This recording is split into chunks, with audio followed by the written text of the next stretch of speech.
You ever notice how some men stop talking once they get married? They smile at dinner, say, "I'm fine," and act like everything's okay. But behind that silence, something's dying. Marriage was supposed to be peace, not a slow erosion of his soul. But every day, he loses a little more of himself just to keep the peace. Most people think this silence means maturity. It doesn't. It means conditioning, because what looks like calm is often quiet surrender. In this video, you'll discover the 7 hidden reasons why men suffer in silence inside their own homes, and more importantly, how to finally escape the system that taught them silence was strength. If that picture of silence felt familiar, don't scroll away. Take a second to subscribe and hit like. It tells me this message reached the right man. Now, quick question. Have you ever stayed quiet just to avoid another argument? Type yes or no in the comments. You'll be surprised how many others silently relate to you. Stay here, because what I'm about to reveal next might explain why that silence feels safer and why it's slowly killing your peace. Number 1.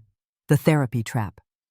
You've been told that therapy will save your marriage, that it will teach you to communicate better, to be more patient, more understanding. But what nobody tells you is that for many men, therapy doesn't rebuild them. It reprograms them. It turns healing into endurance training. Because what most therapists don't address is power. They teach coping. They teach you to manage your reactions instead of questioning why you're constantly the one reacting. And so, session after session, a man learns to swallow disrespect under the disguise of emotional maturity. He learns to sit still while his peace gets dissected and labeled progress. He walks into therapy, hoping to be heard, and walks out trained to absorb pain without resistance. The language of healing becomes a script for compliance. Validate her feelings. Don't raise your voice. Understand her triggers. But who is validating his pain? Who is teaching him that silence is not peace, it's paralysis? You see, there's a fine line between emotional growth and emotional submission. When every session ends with the same message, be more patient, be more tolerant, it's not therapy anymore. It's conditioning. It's teaching a man to survive dysfunction instead of confronting it. And that's the quiet tragedy. He mistakes numbness for growth. He confuses suppression with maturity. He calls it self-control when in reality, it's self-erasure. He doesn't come home from those sessions healed. He comes home quieter. He bites his tongue harder. He convinces himself that peace means keeping his truth buried. But here's the truth. He's not healed. He's trained to coexist with pain, trained to sit in a room that keeps shrinking around his soul. And the more he learns to stay silent, the less he recognizes himself. Number 2, weaponized love. In theory, marriage is supposed to be a partnership built on love, loyalty, and shared responsibility. But the moment cracks appear, too many men learn that love can quickly turn into leverage. Suddenly, everything sacred becomes transactional. Children, money, even access to peace. When a relationship begins to crumble, control often replaces connection. Instead of resolving conflict, some women start negotiating through guilt. The message becomes clear: do what I say, or you'll lose what you love. And for a father, that's not an argument. That's a hostage situation wrapped in emotion. He doesn't want war. He just wants to see his kids smile. So, he compromises. He bends. He pays whatever price it takes to avoid becoming the villain in his children's eyes. But each compromise costs him a piece of self-respect. Every child visit scheduled through resentment. Every paycheck divided by threat. Every conversation laced with fear of what she might take next. This is what control through guilt looks like. It's not always loud. Sometimes it's a soft weapon, a quiet reminder that she holds the power to define his worth as a father and a man. And society rewards it. Courts reinforce it. The man who built the home now finances his own exile because the system measures his value in dollars, not devotion. It's a kind of emotional ransom that hides behind noble words like support, responsibility, and co-parenting. But deep down he knows what it is. Punishment dressed as fairness. He's not just losing his money, he's losing his meaning. His kids become pawns in a game he never agreed to play. Love was never meant to be used as currency. Yet here he is paying for peace that never comes. And that's not family. That's emotional ransom disguised as love. Number 3, the trauma cycle. Some men don't submit because they're weak. They submit because deep inside there's still that little boy who learned that silence keeps the house from burning down. He grew up watching chaos, the yelling, the slammed doors, the tears that turned into threats. As a boy, he learned a dangerous lesson. Peace is bought with obedience. If he stayed quiet, maybe the storm would pass. If he played the good son, maybe his mother wouldn't cry tonight. That's where the pattern began. Fast forward 20 years. Now he's a husband, a father, a provider. But when conflict rises, his body remembers what his mind forgot. His heart pounds, his voice shakes, and before he knows it, he's that same boy again trying to stop a war he didn't start. So he folds. He apologizes for things he didn't do. He gives more than he can afford, not because he's afraid of his wife, but because he's terrified of reliving his childhood. This is called repetition compulsion. The unconscious drive to recreate old pain, hoping this time it'll end differently. But it never does, because you can't rewrite trauma by repeating it. You just deepen the wound. He tells himself he's protecting his children from the same chaos he endured. But what he doesn't see is that he's handing them a new kind of brokenness, one built on silence. They don't see a hero. They see a man who disappears to keep the peace. And one day, those same kids will copy him. Not his words, but his silence. He isn't weak. He's reliving a childhood where silence was survival. But what once protected him as a boy now destroys him as a man. Because you can't heal what you keep reenacting. And until he faces the boy inside him, every argument will feel like home. And every surrender will feel like love. Number 4, the intimacy disconnect. In every healthy marriage, intimacy is supposed to be the bridge, the place where both people meet without judgment, where love isn't proven, but felt. But when that bridge becomes a battlefield, connection turns into currency. For many men, intimacy is no longer a mutual expression. It's a reward system. Be better, do more, and maybe you'll learn affection. That's the unspoken contract. And so he performs. He fixes things around the house. He takes the blame. He walks on eggshells, not because he wants approval, but because he's starving for closeness. The cruel part is that withholding intimacy doesn't just deny his body, it denies his identity. A man who's constantly rejected begins to question his worth, not just as a partner, but as a man. He starts to internalize her refusal as evidence that he's no longer desirable, no longer needed. This is the psychology of control, using intimacy as leverage. It's not loud manipulation, it's subtle starvation. It teaches him that connection must be earned through compliance. And that's how love turns into negotiation. When touch becomes transactional, love loses its language. He stops initiating, not because he's lost interest, but because he's tired of being treated like an inconvenience. He lies next to her, inches away, but galaxies apart, and convinces himself this distance is normal. But it's not. It's spiritual erosion. It's the slow decay of connection disguised as emotional maturity. When intimacy becomes leverage, love stops being love. It becomes control, dressed as virtue. He gives loyalty. She gives conditions. And that's how connection dies quietly. The tragedy is that he doesn't even notice when it happens, because by the time a man realizes he's begging for affection in his own marriage, the relationship isn't just cold, it's gone. Number 5, the purpose erosion. Every man carries something sacred inside him, a mission, a direction, a reason he wakes up in the morning. Purpose is what gives his effort meaning, what turns work into legacy. But in too many modern marriages, that purpose slowly dies, not from failure, but from neglect. It starts small. She questions his goals, his decisions, his dreams. Why are you working so late? Why is that project so important? At first he explains, then he defends.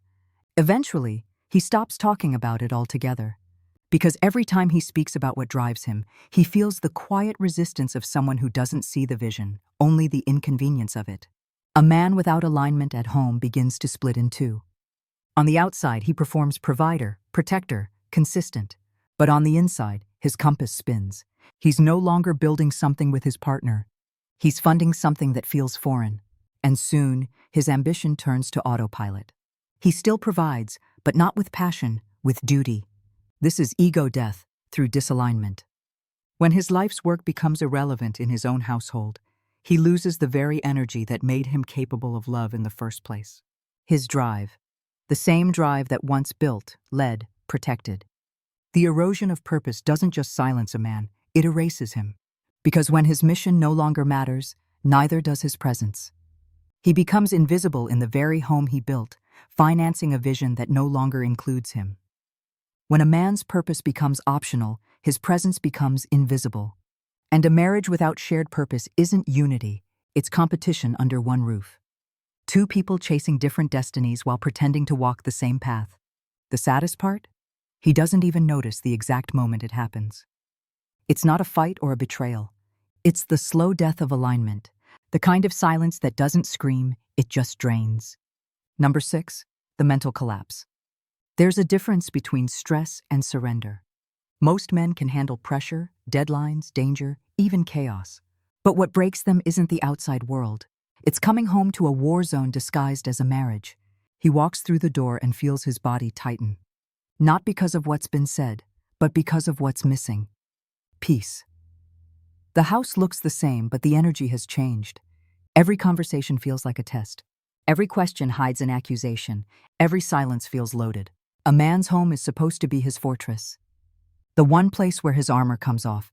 But for too many men, that armor never leaves. They eat dinner in defense mode, sleep next to someone they can't talk to, and wake up already exhausted. This is chronic emotional exhaustion, the invisible drain that turns confidence into apathy. It's not that he doesn't care anymore. It's that caring costs too much. He can't win. If he speaks, he's defensive. If he's quiet, he's distant. And so he shuts down. He smiles at dinner, but dies inside every night. He jokes with friends, but feels like a stranger to himself. He wonders when exactly home stopped feeling safe, and why the thought of coming back now fills him with quiet dread. Men aren't built to constantly fight in their own homes. Their strength was designed for protection, not survival under emotional siege. And yet, millions of men live like ghosts in the houses they built. Still providing, still staying, but mentally gone. A man's home should be his peace, not his punishment. But when it turns into a battlefield, the war isn't loud. It's silent, and silence kills slowly. He doesn't break all at once. He fades, and by the time he realizes what's happening, he's no longer fighting for love. He's fighting for oxygen. Number 7, the divorce illusion. Most people think divorce is the end of pain, the final chapter, the clean break. But for many men, it's only the beginning of a new kind of suffering, the kind that doesn't end when the papers are signed. He thought freedom meant peace. Instead, it came with penalties. He lost his home, his savings, sometimes even his reputation. And the cruel irony, he's still paying for the life that rejected him financially, emotionally, spiritually. The system says he's free, but every paycheck says otherwise. Every weekend visit with his children reminds him that fatherhood has been reduced to a schedule, that he's now a visitor in the very family he built. The law measures his commitment in numbers, not in nights spent awake protecting what mattered. Divorce doesn't reset the game, it just changes the rules. Now she has the house, she has the narrative. And society applauds her starting over while he's labeled the failure. No one asks what it costs a man to rebuild from nothing. Not financially, but emotionally, to wake up every morning in silence. That used to mean peace, but now just means absence. And here's the darkest part. Even after separation, the control often continues. He watches another man step into his old life, maybe even his old home, while he's still legally bound by responsibilities that feel more like chains. He can't move forward because every step forward reminds him of what was taken. Not just money or property, but legacy. He's free on paper, but still a prisoner of what she took from him. Peace. Because the pain doesn't end with the divorce. It just becomes quieter. It hides behind routine, behind new goals, behind phrases like, "I'm fine." But he's not fine. He's haunted by a system that punishes his loyalty and rewards his silence. Freedom for him isn't about leaving her. It's about finding a version of himself that the marriage and the aftermath couldn't destroy. And this is where everything changes, because understanding why you're suffering is only half the story. The other half is learning how to escape it. After 7 truths comes the hardest one. The realization that no one is coming to save you. Not therapy, not negotiation, not even time. The only way out is awakening. This is the part most men never reach. The point where pain becomes a mirror instead of a weapon. The moment you realize that silence didn't protect you, it imprisoned you. And the only way to break the cycle isn't through anger, but through awareness. Here's the truth. You can't heal in the same mindset that broke you. For years, he's been conditioned to equate patience with strength, endurance with love, silence with peace. But now he starts to see the pattern. The way every apology was a trade, every compromise was a quiet surrender. Every act of kindness became proof that he could be controlled. Awakening doesn't start with revenge or rebellion. It starts with boundaries. With the courage to say, this isn't love, this is control. It's learning that saying no doesn't make you cruel, it makes you conscious. He stops trying to fix her rebellion and starts addressing his silence. He no longer measures his worth by how much pain he can carry quietly, but by how clearly he can see when he's being manipulated. That's the moment he reclaims his power, not through anger, but through awareness. Because true freedom isn't walking away from someone, it's walking back into yourself. It's rediscovering the man who used to dream, to lead, to protect, not out of fear, but out of purpose. It's remembering that love was never meant to silence you. It was meant to strengthen you. When he stops asking for permission to exist, everything changes. His posture, his tone, his energy. He no longer moves to avoid conflict. He moves to protect his peace, and that peace finally is his own. You don't fix her rebellion, you fix your silence. Freedom isn't leaving her. It's returning to yourself, because awakening isn't about escaping the marriage. It's about ending the war inside you. So now you know the 7 reasons why men are suffering silently in marriage aren't random. They're connected. They form a system, a cycle. Therapy taught him endurance instead of healing. Love was turned into leverage. Childhood trauma became his prison. Intimacy turned into negotiation. Purpose lost its meaning. The home became the battlefield. Divorce didn't free him. It rebranded his suffering, and the only way out is awakening. The realization that silence was never strength, it was surrender. Men don't suffer because they're weak. They suffer because they've been conditioned to mistake silence for control. To think that patience means power.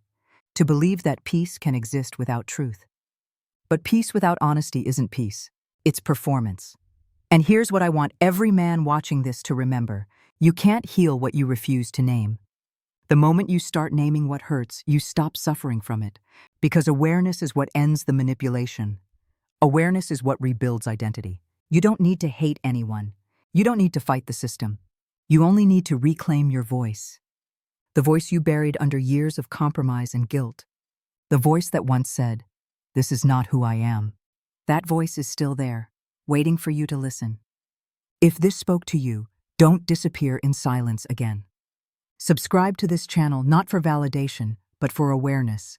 Share this truth with a brother who's still sitting in his quiet pain. And tell me in the comments which part of this hit you hardest, because your story might be the key that frees another man. In this space, silence ends. And for the first time, you don't need to suffer quietly to be heard. You just need to wake up.